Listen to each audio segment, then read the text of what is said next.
Revendication locale, elle porte sur quoi? Elle porte sur le remplacement des arrêts maladie.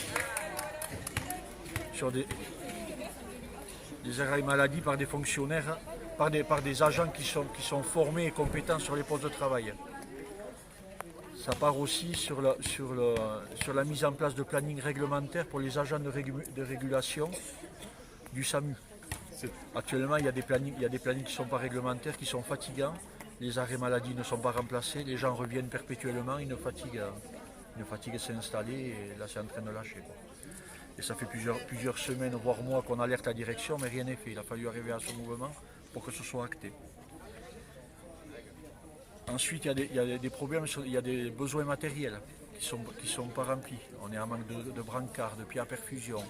On est en manque de boutons d'urgence. En cas d'urgence, on n'a pas un bouton d'appel pour que les collègues interviennent ou la sécurité. Donc c'est pareil, ça fait 10 ans qu'on demande des boutons d'urgence aux urgences, 10 ans que ça n'a jamais été mis en place.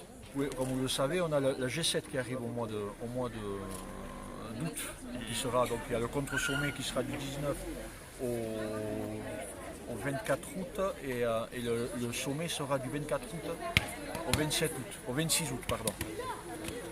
Durant cette période, ça va demander du personnel en plus. Il faudra mettre en place des astreintes, il faudra mettre en place du personnel dans les urgences en plus en cas d'événement, style manifestation de rue. Et donc les agents y demandaient la mise en place des heures supplémentaires et le paiement des heures supplémentaires.